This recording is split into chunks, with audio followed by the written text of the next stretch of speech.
ইরানে সরকার বিরোধী আন্দোলন ছড়িয়ে পড়ছে রাজধানী তেহরান সহ আশপাশের শহরে।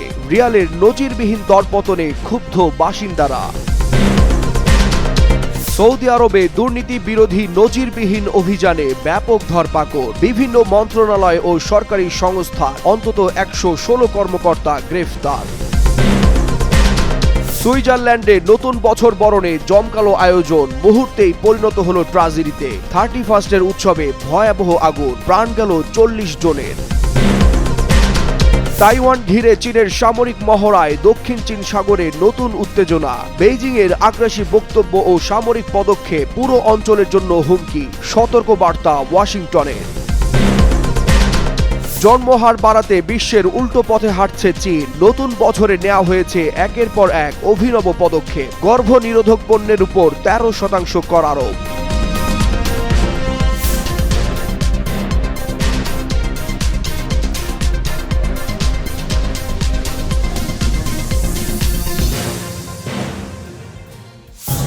অর্থনৈতিক ধস এবং মুদ্রার রেকর্ড দরপতনে খাদের কিনারে দাঁড়িয়ে থাকা ইরানে শুরু হয়েছে বিশাল গণবিক্ষোভ। রাজধানী তেহরানের গ্র্যান্ড বাজার থেকে শুরু হওয়া এই আন্দোলন এখন দেশটির কারাজ, সিরাজ, ইস্পাহান সহ প্রধান শহরগুলোতে ছড়িয়ে পড়েছে। মার্কিন ডলারের বিপরীতে ইরানি রিয়ালের নজিরবিহীন পতনে ক্ষুব্ধ ব্যবসায়ী ও সাধারণ মানুষ।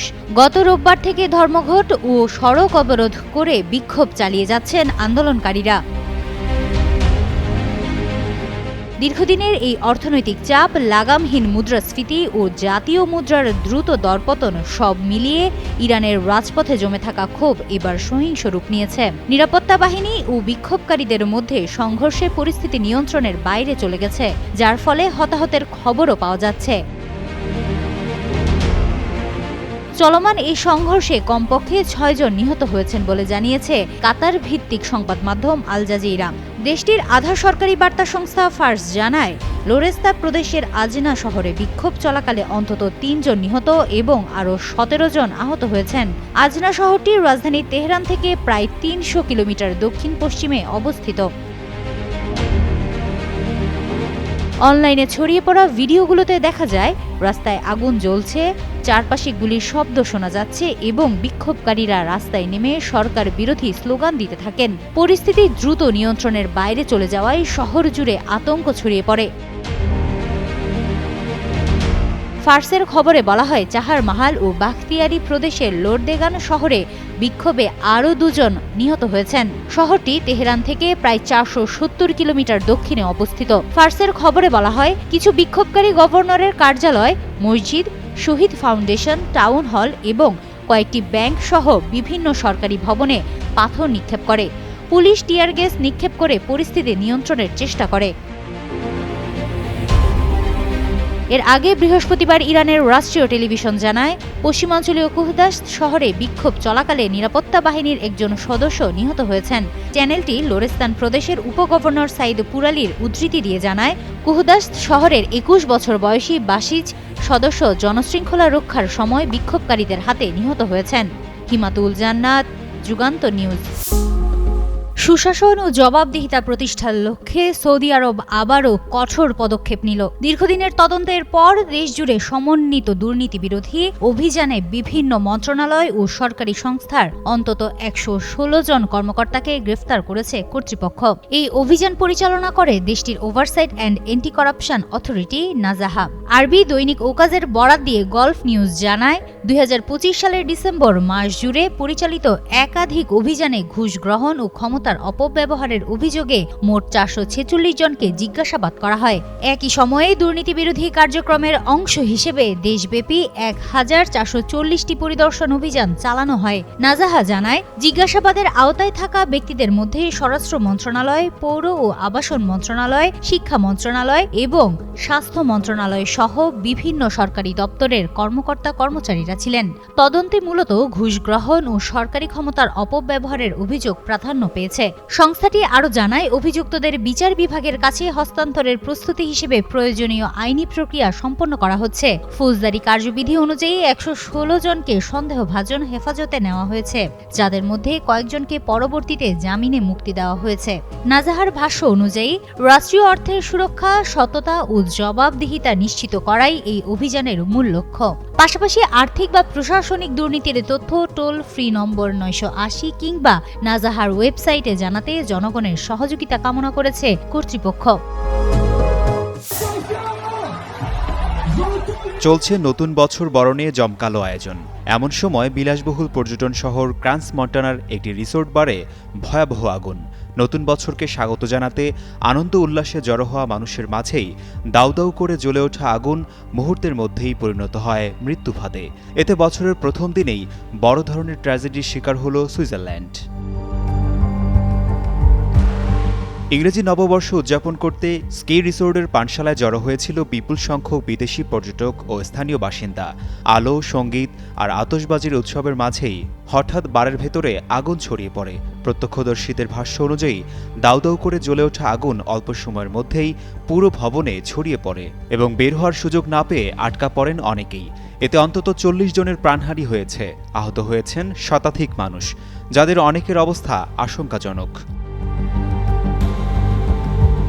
বুধবার রাতে স্থানীয় সময় রাত 1:30টার দিকে এই দুর্ঘটনা ঘটে। বার্তা সংস্থা রয়টার্স বলছে, আগুন লাগার সময় বিস্ফোরণের শব্দ শোনা যায়। কিভাবে আগুনের সূত্রপাত হয়েছে তা তাৎক্ষণিকভাবে নিশ্চিত হওয়া যায়নি। সরকার প্রাথমিকভাবে এটিকে দুর্ঘটনা হিসেবে দেখছে। স্থানীয় পুলিশ জানায়, নববর্ষ উদযাপনের সময় পানশালার ভেতরে মোমবাতি বা আতশবাজি জ্বালানোর কারণেই আগুন ছড়িয়ে পড়তে পারে। কেউ কেউ জানান, আতশবাজি থেকে ছাদে আগুন ধরে যায় এবং সেখান থেকেই দ্রুত পুরো ভবনে আগুন ছড়িয়ে পড়ে। ঘটনার পরপরই এলাকায় জরুরি অবস্থা জারি করা হয়। অ্যাম্বুলেন্স ও হেলিকপ্টারে করে আহতদের বিভিন্ন হাসপাতালে নেওয়া হয়েছে। আহতদের মধ্যে শতাধিক মানুষ রয়েছেন, যাদের অনেকের অবস্থাই আশঙ্কাজনক। নিহতদের পরিচয় শনাক্তে ফরেনসিক পরীক্ষার কাজ চলছে বলে জানিয়েছে কর্তৃপক্ষ। এমন মর্মান্তিক ঘটনায় শোক প্রকাশ করেছেন সুইজারল্যান্ডের ফেডারেল প্রেসিডেন্ট গায় পারমেলিন। তিনি বলেন, নতুন বছরের আনন্দের মুহূর্ত এভাবে ভয়াবহ শোকে পরিণত হওয়া জাতির জন্য গভীর বেদনার। ইতালি ও জার্মানি সহ একাধিক দেশও নিহতদের পরিবারের প্রতি সমবেদনা জানিয়েছে। কর্তৃপক্ষ জানিয়েছে, প্রাথমিক তদন্তে কোনো হামলার আলামত পাওয়া যায়নি, তবে অগ্নিকাণ্ডের প্রকৃত কারণ জানতে তদন্ত অব্যাহত রয়েছে বলে জানান তিনি। আশিকুর রহমান, যুগান্তর নিউজ। তাইওয়ান ঘিরে চীনের সাম্প্রতিক সামরিক মহড়াকে কেন্দ্র করে উত্তেজনা সৃষ্টির অভিযোগ তুলেছে যুক্তরাষ্ট্র। এই পরিস্থিতিকে অপ্রয়োজনীয় উস্কানি ও চাপ সৃষ্টির চেষ্টা হিসেবেই দেখছে মার্কিন শক্তি। ফলে বেইজিংয়ের এমন পদক্ষেপে উদ্বেগ জানিয়ে চীনকে সংযম দেখানোর আহ্বান জানিয়েছে ওয়াশিংটন।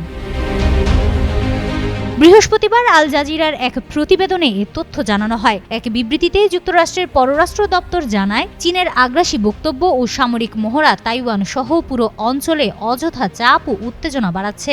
এ ধরনের তৎপরতার তীব্র নিন্দা জানিয়েছে তাইওয়ানের রাজধানী তাইপেও। যুক্তরাষ্ট্রের পররাষ্ট্র দপ্তরের মুখপাত্র টমি পিগট বলেন, তাইওয়ান এবং এই অঞ্চলের অন্যদের প্রতি চীনের সামরিক তৎপরতা ও বক্তব্য অপ্রয়োজনীয়ভাবে উত্তেজনা বাড়াচ্ছে। বেইজিংকে সংযম দেখাতে তাইওয়ানের উপর সামরিক চাপ বন্ধ করতে এবং অর্থবহ সংলাপে অংশ নিতে আহ্বান জানান টমি পিগট। তিনি আরও বলেন, যুক্তরাষ্ট্র তাইওয়ান প্রণালীতে শান্তি ও স্থিতিশীলতার পক্ষে এবং বল প্রয়োগ বা সামরিক চাপের মাধ্যমে বিদ্যমান পরিস্থিতি একতরফাভাবে পরিবর্তনের বিরোধিতা করে।